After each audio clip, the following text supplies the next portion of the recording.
Hello, guys, and God bless. I'm going to address a subject that I haven't given too much thought. Um, uh, Being in this community, the awake community, I guess, as you would call it, or the truth community, I have seen videos on this a few times. I've seen a little bit about it. I never really gave it much to thought, too much to think. I never really gave it much thought. And as I was under attack last week, and then I couldn't pray for a few days, just having a really hard time. Finally, I was able to pray, and when I did, a day later, I was shuffling through YouTube, and I came across this upcoming movie called Venom. I've never been a comic book fan, Spider-Man fan. I've never seen any of the movies. I knew nothing about this thing, but when I saw the trailer, I immediately knew that there was something very, very, very important about this movie. And so I decided to watch the trailer, and I was just appalled at what I was seeing and just how blatant the trailer was about demons taking over a human body to do Satan's will.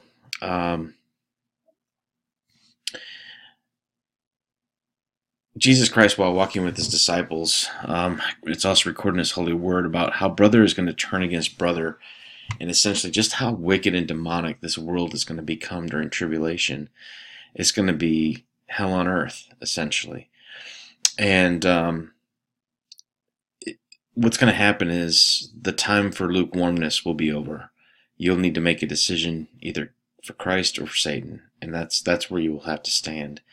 There will be no more dabbling in sin or flirting with sin or weekend Christianity or Sunday Christianity. That's all going to be completely done with. It's going to be on one side of the fence or the other. How is this going to happen? What could propel, the evil of that time? Is it, of course, the absence of the Holy Spirit or the absence of God? I do think the Holy Spirit will depart. However, I don't think it's going to depart right away. There will still be people here getting saved. There will still be people here learning and growing with Christ. You can't do that, I don't think, without the Holy Spirit. Now, there's also going to be a remnant here, and they're going to have certain abilities in certain things. But anyway, regardless of that fact, what could really drive men to such madness over this time period? If you've been to this channel before, you know I talk a lot about the mark of the beast, or the RFID, and it's going to become a necessity to survive. And you have to know the enemy's plan. I never wanted to go down this road. It was curious to me, some of these things on how this all is going to play out. But I think the Lord this has been my certain little calling, I guess, to kind of expose his plans. And, you need to know Jesus Christ. You need to know his love. You need to know his redemption plan. You need to know all these things. You need to know him, but you also need to know the enemy's plans, capabilities, his strengths and weaknesses. And that goes with any type of warfare, and that's exactly with what we're dealing with, is a spiritual warfare. It not only ends there with spiritual warfare, but you're going to have to help people when it comes time during this time period, being so calm and being so having so much faith in God. It's because you've seen all this before. You've studied it. You know what's to come. You know what's to happen. And people are going to rely on you to get the complete truth and understand and have the complete peace that you have because you have done your homework and studied, and you know what's coming, and you can give them the answers that they're looking for. So the topic I want to talk about is black goo. All right. And I never gave it much thought. Okay. I thought it was a little weird. Is it something that the government's made? Is it, who knows? I had no idea what it was. You hear about it in Antarctica. You hear about all these different places and stuff. And you're just like, well, what is this stuff? But it just never crossed my path, really. The Grok's channel I watch, he's done several videos on it. But nothing ever gives you an answer. It just kind of like, okay, this, it shows it here, this black mess, and you're kind of left with, well, what is it? And what exactly is it going to do? And so, and still, even watching this video, you might say, well, there's still no evidence of what you've done or what you found, but I think you'll be more enlightened than just watching a few videos on it and saying that yeah, black goo was spotted off Antarctica today, and they're calling it whatever they're going to call it, some algae or whatever. But this is going to give you, I think, at least a good foundation for what it possibly could be, and that's what my goal is here. Some channels mention it, but it usually ends up with no explanation, like we just talked about. Some say that's part of the dark matter or CERN, which definitely could be, and that it is some sort of intelligent type substance that's obviously absolutely evil. Okay, that has been a big constant theme, that it's some sort of dark matter coming from CERN, and that it's pure evil. I did have a quick confirmation during this study. My memory on Facebook today was when I killed this 6-foot-long timber rattler snake, and that reminded me of the Venom. And quick story is I went mountain biking in North Georgia, and after my bike ride, I decided to go by a friend's home who happens to live up in the mountains. I'd been out of the country contracting for 3 months, and I wanted to catch up with him. Quickly, I knocked on the door. His wife answered. She explained that they're going through a divorce. So that was something I didn't know. I was like, oh, okay, I'm sorry, About that time, her kids come running to the front door yelling that there's a huge snake in the backyard. And she asked me to come in and go check it out. So I did. And in the backyard, I see the biggest rattlesnake I've ever seen in my life in the wild. And it's in the woods back in this corner of a fence, and 2 dogs have cornered it. And it's got nowhere to go, and it's just standing in its ground rattling. So I get the dogs and we get the kids in the house, and I grab my 9mm out of the truck, and I go in the backyard to shoot the snake. The snake didn't budge. I shot it after we pulled it away when it was finally dead. I had shot it several times, but the 9mm didn't do much to it. So I asked her if she had any guns, and she produced this 30-06. And I got up pretty close to the snake and put an end to it. But that memory of the venom and what we're going to be talking about just kind of was like, okay, all right, so I'm on the right track here. So it's definitely some sort of enemy tactic, and I think it's much more demonic and important than what we can really think. The name doesn't really give it justice. But let us, pray over this information, ask the Lord for His confirmations. Please pray over this study before you just accept anything as what I say is truth. I don't want to be misled, and I don't want to mislead anybody. So let's start with the obvious first. This is a perfume by Lady Gaga called Fame. And she's got this black stuff, this smudge all around her mouth. There's videos on it on YouTube you can check out of her commercial coming out of this, this pool of like tar, this crown of tar. It goes on from there. And of course, this black leather type, oil type suit that she's laying in. And of course, the perfume is called Fame, which we just talked about. And here's a couple little notes we'll just talk about real quick. I thought this was kind of interesting. This museum right here is named after Solomon, Google him, who, of course, Solomon built the temple, which we are the temple, and the abomination happens in the temple, and, the third temple is the thing that everybody's waiting for, which is for God's people, it's transformation. For the enemy's people, it's the mark of the beast. So anyway, this also right here, this Entropa belladonna, is a type of poisonous plant, and it if you get a chance and you want to continue this study, it has a lot of weird properties about it, and it's called Deadly Nightshade. And then this movie, Deadly Nightshade, this 1953 movie, it talks about a guy who can switch identities, and he's a convict on the run. So she wanted this perfume to smell like blood and semen, okay, which of course is a DNA reference that has been put in her mind.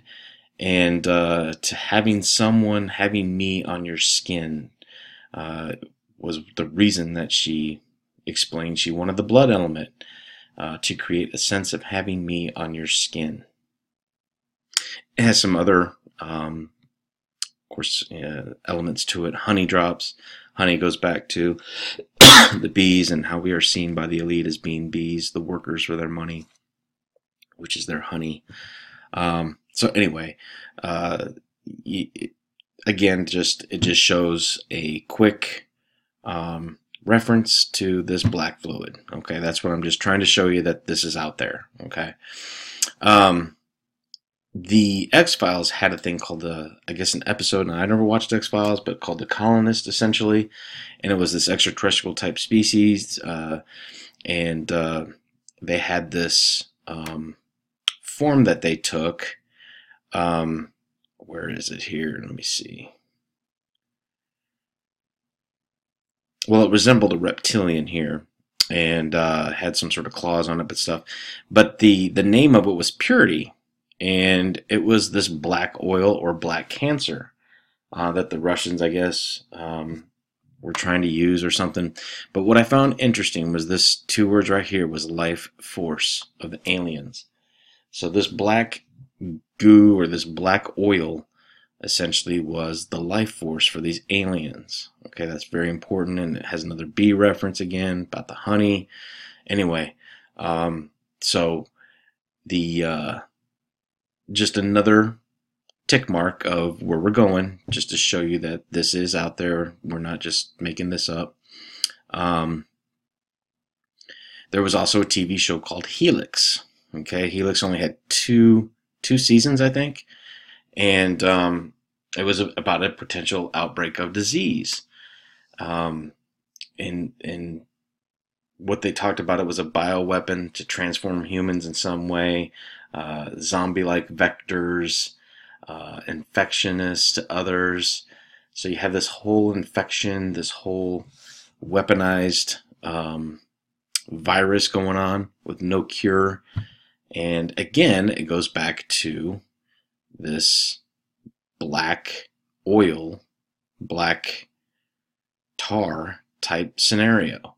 And you see it in all their little pictures here from the episodes.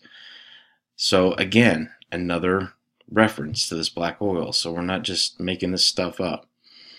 The fifth element, I might actually play the clip of this one because it's pretty good. It gives a lot of stuff in here. The fifth element is about this huge planet that's moving, and this planet also is, if you follow, it's the destroyer. All right, it's Nibiru. And it can talk. It communicates with this guy who's the bad guy in the movie, trying to get these stones. He wants, not this guy, but this, I think it's called, what's his name in the movie? The Shadow or something like that. We're going to play the clip, I think. I don't care how long this video is. But anyway, we'll play the clip. But essentially, this guy, Zorg, is trying to get the stones because, that's it, Mr. Shadow, all right, who's the planet in the background, wants the stones, wants them destroyed. And I think that, you know, we are the stones, that essentially this is communicating in the movie of what he wants to kill or destroy. So this great evil appears in deep space in the form of a giant ball of black fire to destroy an attacking Earth, and it goes through. You'll see from the trailer, or not the trailer, but the clip here that we'll put up. So let's do that just to give you guys a little break from me talking. I don't want to be disturbed. I know, you don't want to be disturbed, except if it's Mr. Shadow, and it's Mr. Shadow on the line. Again, Mr. Shadow is the planet.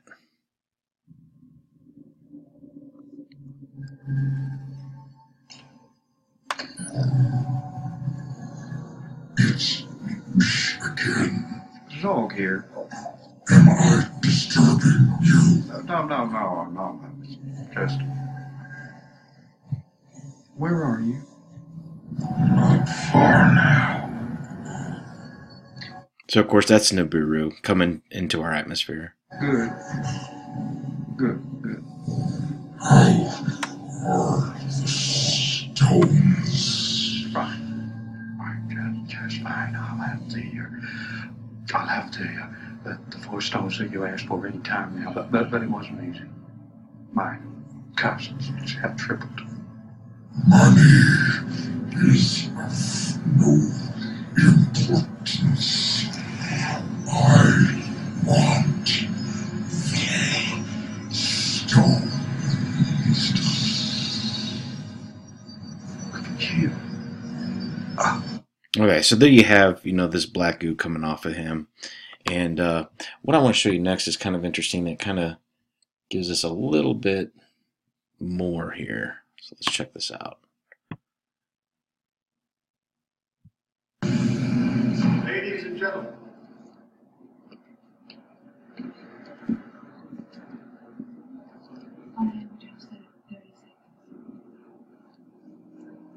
So they're going to try.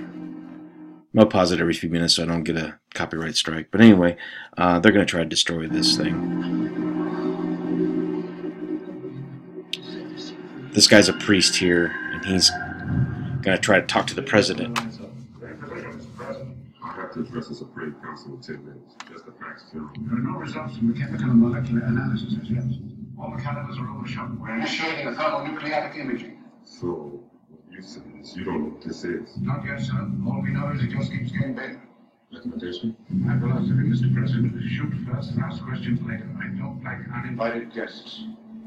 All right, then. It's better? Mr. President. Yes. Priest Vito Cornelius, expert of astral phenomena. I have a different theory to offer you, sir. You have 20 seconds.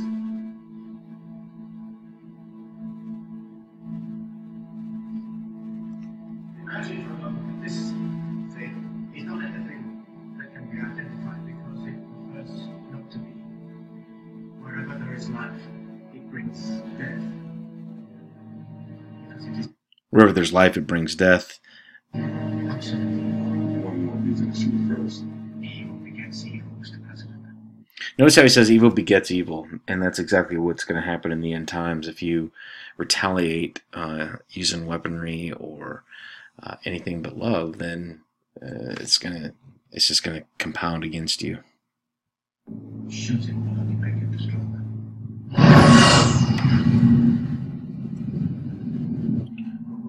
So he shoots it. We're gonna keep going forward here for a minute, but again, you'll see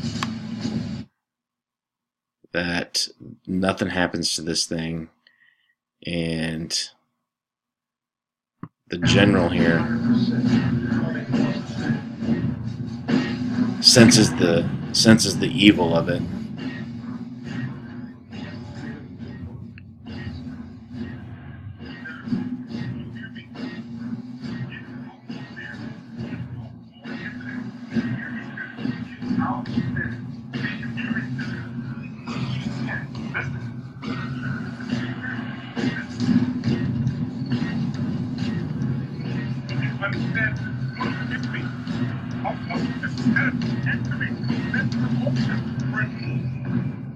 Okay, so that's that. Very interesting article right here. This is La Mancha Negra, and it's called The Black Stain. It's down in Venezuela. Now, I'm not going to go and read through all of this, but what it is this substance came through the road on an 8-mile stretch, okay?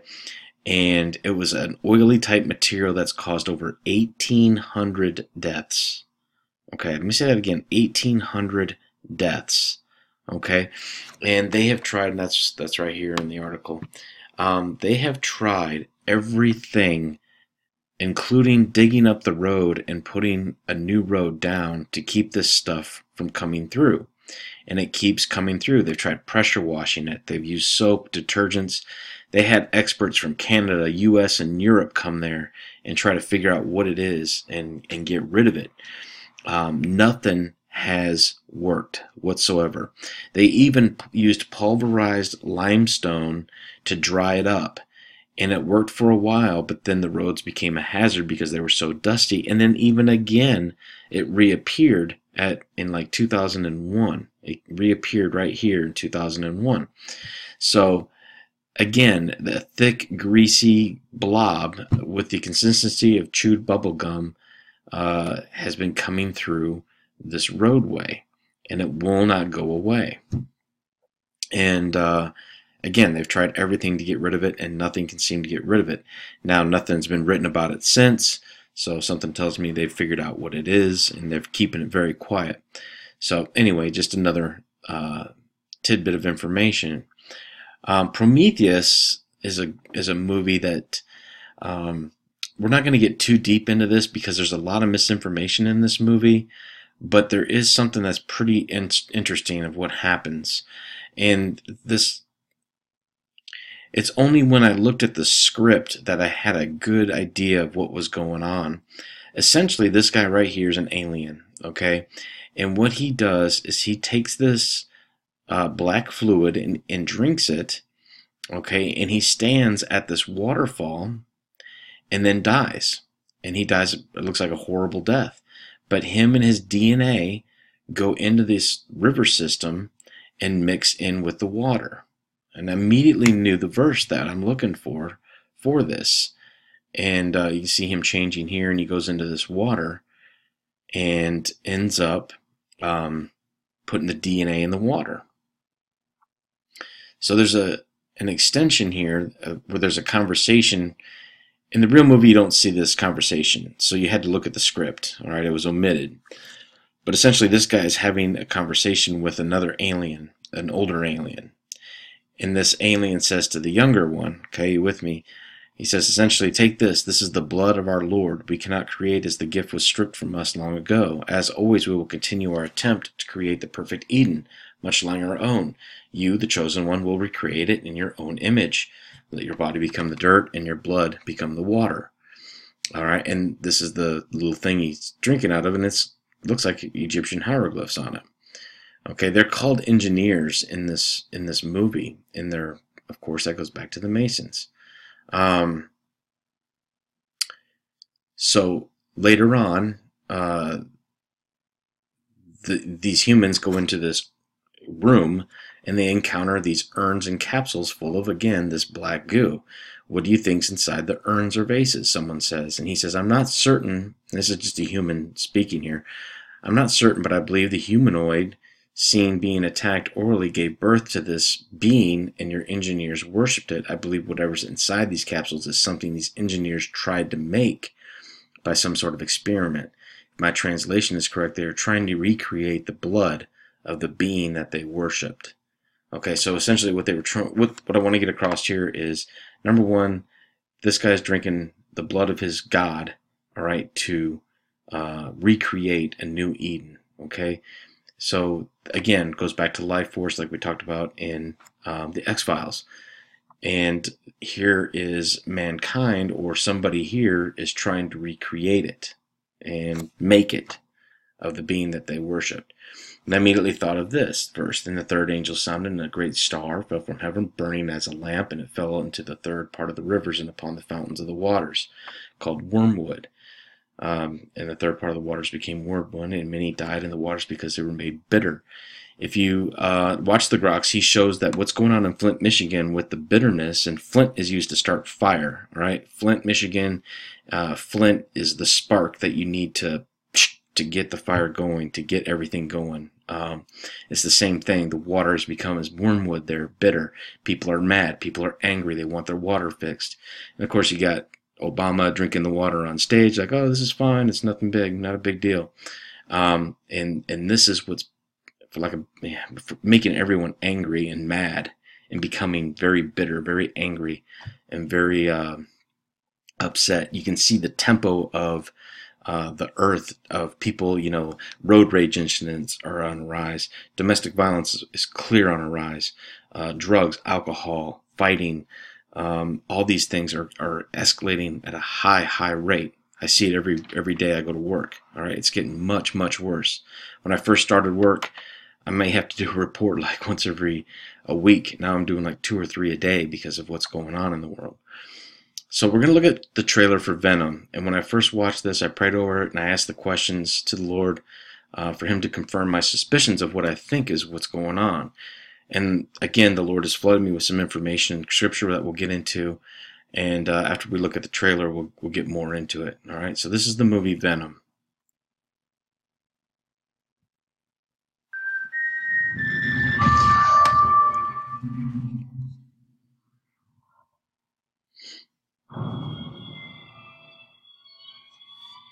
all have our own problems. What the hell are you? We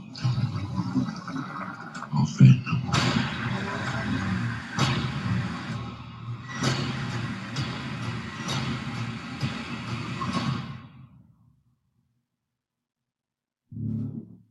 Everyone's got their thing. Maybe it's a breakup, a death, an accident. Whatever it is, you used to be one thing. Now, you're something else. We found something. We call them symbiotes. Carlton Drake believes that the union between human and symbiote is the key to our evolution. We all have our own problems. The union between humans and symbiotes are our evolution. Our own issues. Our own demons.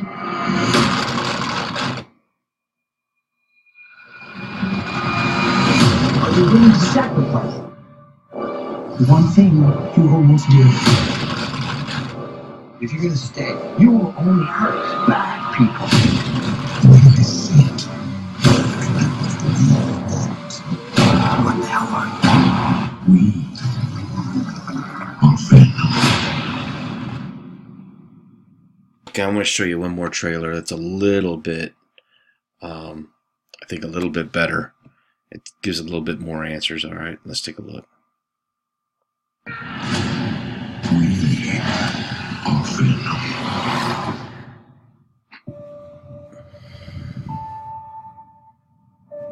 I'm Eddie Brock.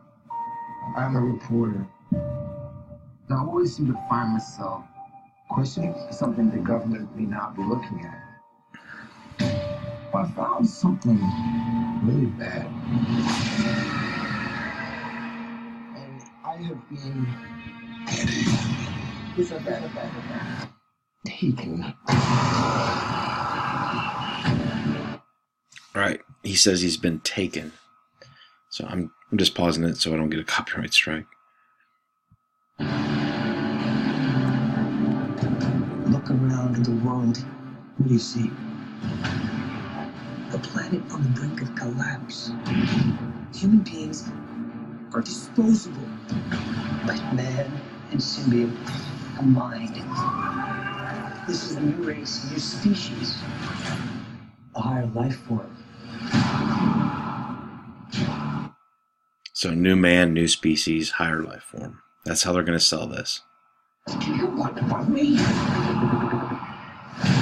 will find out. Are you so sorry?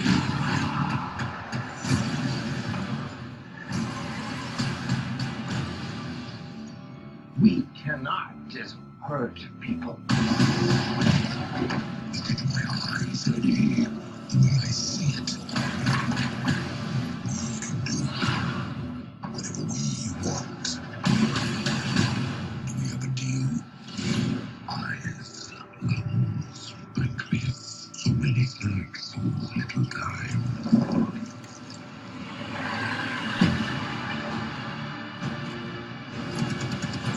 That power. It's not completely awful.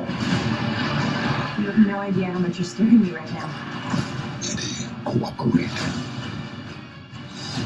And you just might survive. Guys, you do not want to do this. Trust me.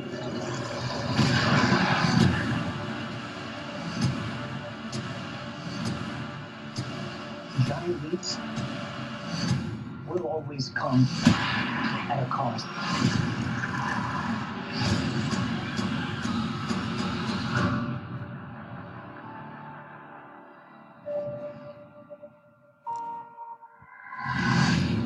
We will eat both your arms and then both of your legs, and then we will eat your face right underneath. You will be this honest, legless, faceless thing, won't you? Going down the street like a turd. And when What the hell are you? we are Venom.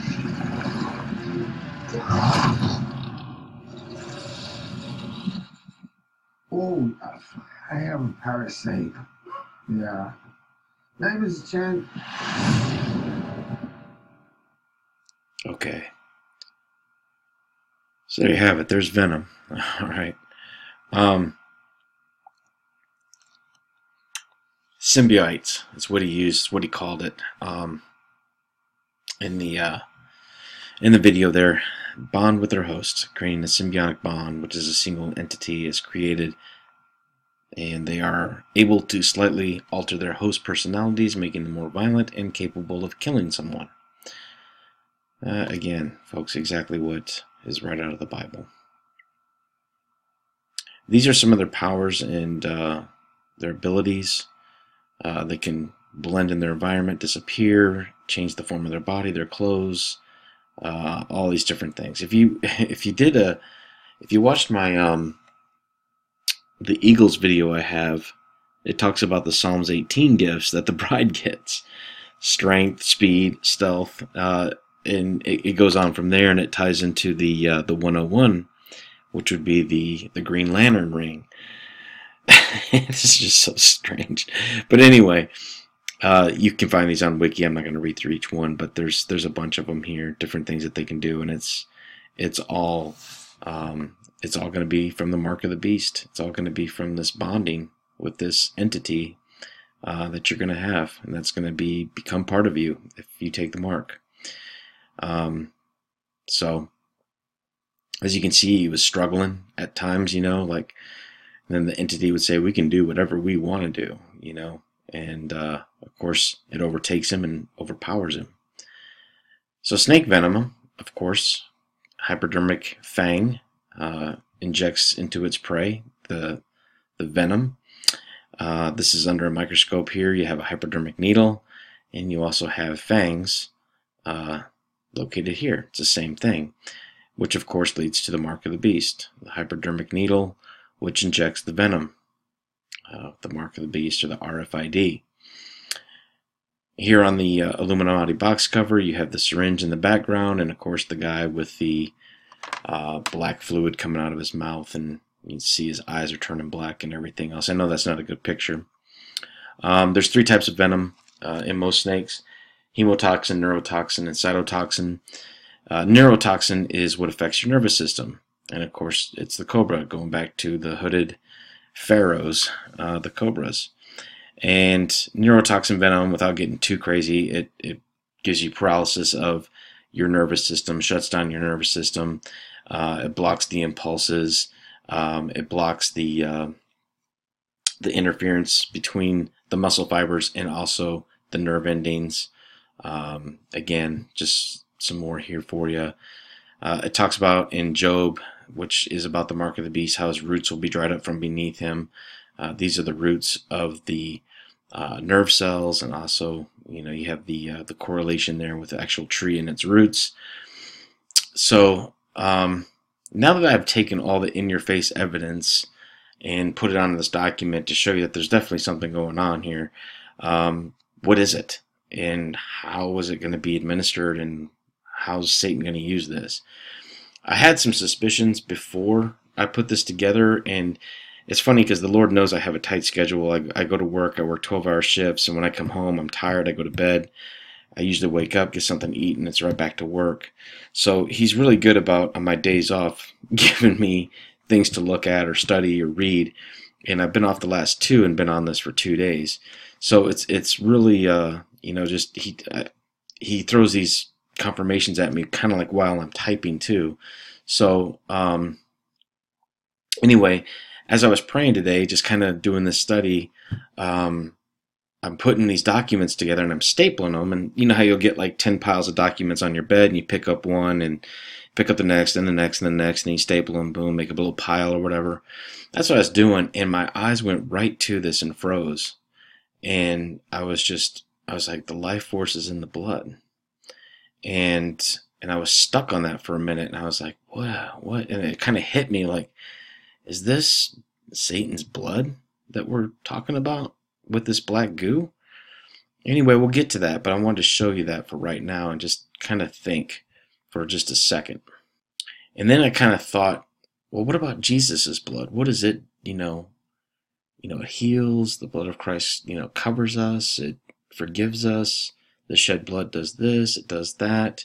Then I started thinking about the opposite of all those words. And then I started thinking something's going on with this as a life force or some sort. And of course, that's found in Leviticus 12, 1 through 16, or Leviticus 17, 12 through 16.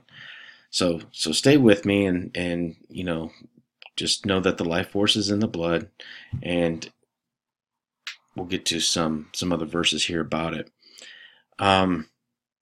Then I started remembering about this meteor concept, and I did a study on the mark of the beast called Iron and Clay, and the Lord led me to a man named Dr. Roger Lear. He's not only deceased, he's widely known for removing different alien implants from patients. He was a skeptic of aliens, kind of laughed about it, whatever. He met L.A. Marzulli, who knew he was removing these things, and of course they talked, and he became a believer, and he was astonished at what he was finding in his patients, removing these pieces of meteorite. And so what he found was that these pieces of meteorite were connecting with the nervous system in the host, and it had it would form like an organic capsule around it to protect it, and it would bond with the nerves in the body. And he's got some studies out there, and he's got some subjects that you can look at on different things. But what he found out was this meteor was pretty much 100% iron. It had other little variables here and there, but it was meteoric iron. And when he would remove this, the patient's mood would change, thought patterns would change, extreme moodiness, extreme depression, and have different effects on them as individuals, just removing this little piece of iron. And so he's removing these. Obviously, like I said, they were connected to the nervous system. He had a hard time cutting them. It had to take an impulse laser to cut them. So anyway, just wanted to show you this because it goes back to the iron and clay. But anyway, so this metallic iron, meteoric iron, is what was bonding inside these people and making them act kind of strange, essentially. All right, when we know the iron and clay, whereas the soft miry clay, they shall mingle themselves with the seed of men and shall not cleave to one another, as iron does not mix with clay. So we know a meteorite is a shooting or falling star. Okay, we may know this verse here. This is in the Testament of Solomon, and if you don't know the story about the Testament of Solomon, it's one of those nice to know reads, and what it does is talks about this demon here is explaining to Solomon, because he's got control over him, he's binding him, and he says, when you see things falling from heaven, like stars essentially, it's not really stars falling from heaven. So he says like this, he goes, we have no ground or basis on which to align and rest in heaven. We lose strength and we fall like leaves on trees. Now this is right out of the Bible about, the stars will fall from heaven like a gust shaking the mighty tree and losing its leaves. And we also know Satan falls like lightning. So let's continue to read. And men seeing us imagine that the stars are falling from heaven, but it's not really so. We fall because of our weakness and because we have nothing to lay hold of. So we fall down like lightning, which is just like Satan when Jesus said, I saw Satan fall like lightning. And we set cities of flames of fire and fields. And this is Revelation 6, or the sixth seal. Perfectly about the stars falling from heaven. And again, we have this great star fell from heaven. Okay, so that's taking us back to the Prometheus, and coming in the water as wormwood, made everyone bitter. This burning as a lamp I see as a fake lamp, because it says it's not a lamp. All right, it would say he burned as it were a lamp. The as it were to me symbolizes that he's not. It's a false light. It's a false angel light. Is what he's. They're promoting this false immortality. They're promoting this bonding. They're promoting this acceleration of the human body, the evolution, which would be bonding with this entity, and it's the only way that we can ever evolve. So that's going to be the doctrine, is how I see this burning as it were a lamp. The false doctrine that he is going to show that to to show the world that this is where you came from, this is how you will advance, we will help you, etc. I don't know if, and I think this is Satan, to be honest with you, and I think Satan has many identities here in Revelation. So anyway, may or may not be. Either way, it says a great star fell from heaven. We know that's a meteorite. We know that it is a fallen being of some sort, okay, that's burning as a lamp, which means a false doctrine to me, and made men bitter. And that's going to be the madness it's going to cause. Okay, so I was checking my blogs today in my newsfeed, and I came across this word from the Lord, and it talks about him healing people with this substance. Okay, in this case, though, it's an airborne substance. Okay, Jesus said, "My people, in the vision you are seeing a black spray of a weapons-grade virus that will spread over America from chemtrails. This is purposely spread by the one world people to reduce population. This will be another pestilence among your people, so the one world people can control who gets the antidote or who does not.